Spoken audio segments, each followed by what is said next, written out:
नमस्कार दोस्तों, जैसा कि कल हमने देखा था भारत के संविधान के बारे में और भारत के संविधान के पहले अधिनियम के बारे में हमने देखा था कि पहला अधिनियम जो कि ब्रिटेन की संसद से पारित होकर के भारत के अंदर लागू होने के लिए आया, जो यहाँ पर शासन करने के लिए एक सीधा एक परिषद बनाई गई। उस परिषद का नाम ब्रिटेन के संसद के अंदर जिस अधिनियम के द्वारा पारित किया गया उस अधिनियम का नाम था भारत शासन अधिनियम 1858 और उसके अंदर यहाँ पर एक परिषद बनाई गई जिसको हम भारत परिषद या फिर सेक्रेटरी ऑफ स्टेट कहते हैं। इस सेक्रेटरी ऑफ स्टेट का एक सर्वोच्च पद होता है जिस पद का जो नाम है गवर्नर जनरल होता है और गवर्नर जनरल ही भारत के अंदर सारे कार्य और डिसीजन लेने के लिए यानी कि निर्णय लेने के लिए एक तरीके से बड़ा अधिकारी है। इसके बाद में यहाँ पर कोई भी व्यक्ति नहीं है जो कि यहाँ एक तरीके से निर्णय लेगा, सारे के सारे जो कार्य है वो यही करेगा।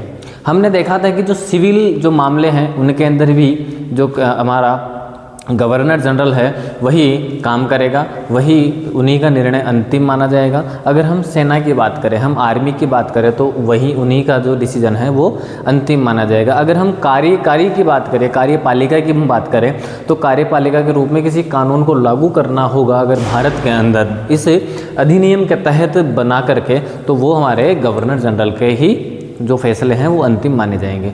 दूसरी बात कि जो हमारी परिषद है जो कि भारत परिषद है, सेक्रेटरी ऑफ स्टेट है, उसके अंदर एक परिषद है जैसे कि सेक्रेटरी ऑफ स्टेट है, ये एक तरीके से परिषद है। इसका एक सबसे बड़ा जो अधिकारी होता है वो होता है गवर्नर जनरल और गवर्नर जनरल की सहायता के लिए एक परिषद बनाई जाती है। तो उस परिषद के माध्यम से एक नए यहाँ पर कानून बनाए जाएंगे और उन कानूनों को किस तरीके से बनाएंगे, क्या सोचेंगे, क्या समझेंगे, क्या विचार विमर्श होगा, वो सब कुछ अंतिम जो निर्णय है वो गवर्नर जनरल का होता है। ठीक है, तो ये था हमारे भारत शासन अधिनियम 1858 की बात। हम उसके बाद में उसके 3 साल बाद में उस कानून के अंदर थोड़ा सा परिवर्तन करना चाहा और एक नया कानून आया जिसका नाम है भारत परिषद अधिनियम 1861। 3 साल के बाद में ही एक नया कानून आता है जिसके अंदर कुछ चुटकी भर जो परिवर्तन है वो किया जाता है। तो वो जो परिवर्तन है, क्या परिवर्तन किया जाता है? परिवर्तन ऐसे किया जाता है कि जो हमारे गवर्नर जनरल है, हमने देखा था कि गवर्नर जनरल है तो गवर्नर जनरल की सहायता के लिए कार्यकारी परिषद की स्थापना की गई थी, उसका यहाँ पर गठन किया गया था। किसका? कार्यकारी परिषद का। और वो जो कार्यकारी परिषद है वो कार्यकारी परिषद के अंदर जितने भी सदस्य थे वो सारे के सारे सदस्य पहले हुआ करते थे अंग्रेज और सरकारी उच्च अधिकारी, यानी कि सारे सरकारी उच्च अधिकारी है जो कि सारे कहाँ से आए हैं? इंग्लैंड से आए हैं, हमारे ब्रिटेन से आए हैं, ब्रिटेन की संसद के द्वारा यहाँ भेजे गए हैं। वो मिलकर के निर्णय लेंगे और निर्णय लेने के बाद में एक नया कानून बनाएंगे और उस कानून को लागू करने का काम गवर्नर जनरल का है। अभी तक ऐसा ही हो रहा था, यानी कि 1858 से लेकर के 1861 तक। लेकिन इस प्रक्रिया के अंदर कुछ परिवर्तन करना चाहा और नया कानून आया भारत परिषद अधिनियम 1861। तो अभी क्या होता है, जैसा कि यहाँ हम बता रहे हैं कि जितने भी जो उच्च अधिकारी थे वो उच्च अधिकारी किस में थे? कार्यकारी परिषद में। और ये कार्यकारी जो परिषद है वो सहायता करती थी गवर्नर जनरल की। ठीक है, ये रहा कार्यकारी परिषद। इस कार्यकारी परिषद के अंदर उच्च अधिकारी हुआ करते थे। कौन से? सरकारी उच्च अधिकारी।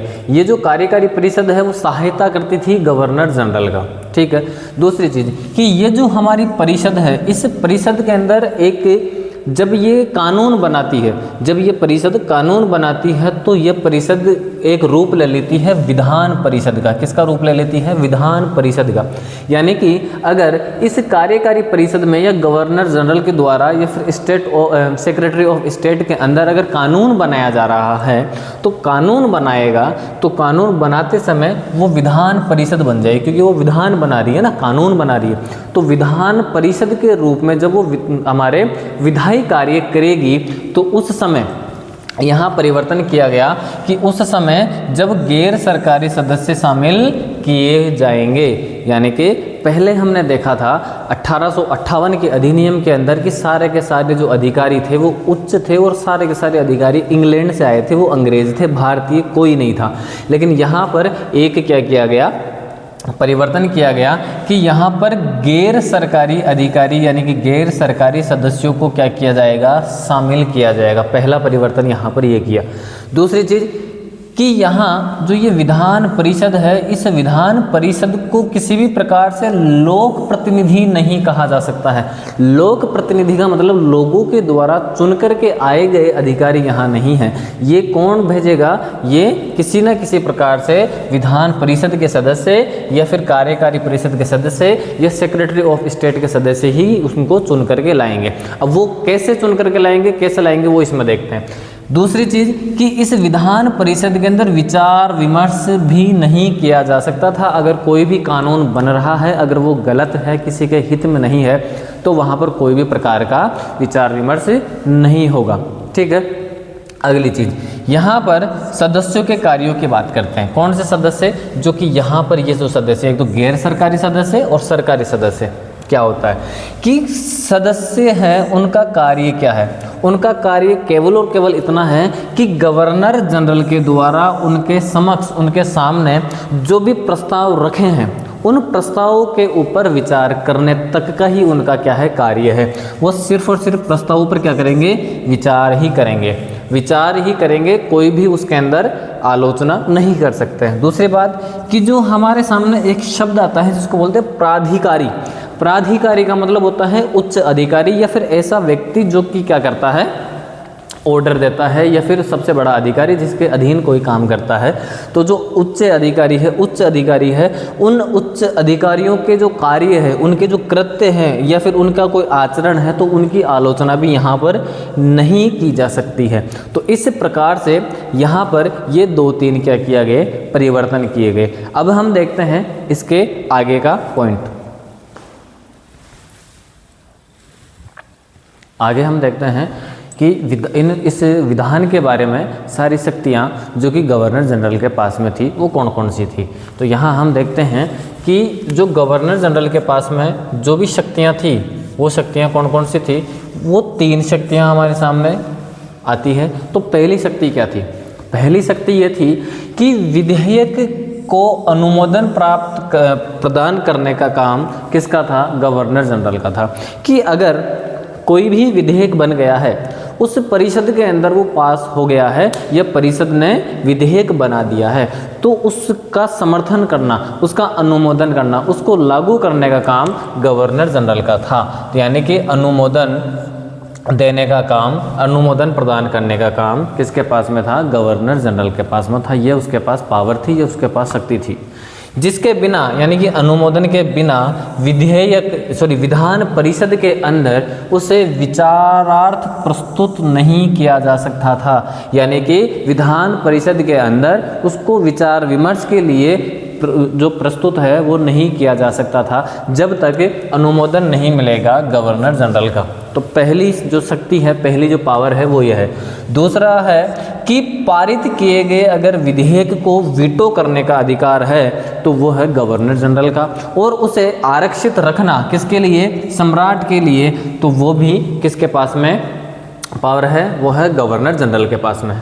तीसरा है कि अध्यादेश के द्वारा विधायन, अध्यादेश का प्राधिकार विधायन परिषद के द्वारा बनाए गए अधिनियमों के समान ही माना जाएगा। यानी कि जो अध्यादेश के द्वारा बनाए गए कानून है, बनाए गए अधिनियम है, वो विधान परिषद के द्वारा बनाए गए जो अधिनियम है उनके समान ही माने जाएंगे। इन दोनों में किसी प्रकार की क्या नहीं होगी, किसी प्रकार की कोई भी जो समानता है वो मानी जाएगी, लेकिन भेदभाव नहीं किया जाएगा कि ये अध्यादेश के द्वारा बनाया गया है, ये विधान परिषद के द्वारा बनाया गया है, ऐसा कुछ नहीं है। दोनों समान माने जाएंगे, दोनों की जो पावर है, दोनों की शक्तियाँ हैं, दोनों लागू होने के जो उपबंध है वो सारे समान रहेंगे। तो इस प्रकार से 3 इनकी शक्तियाँ थीं।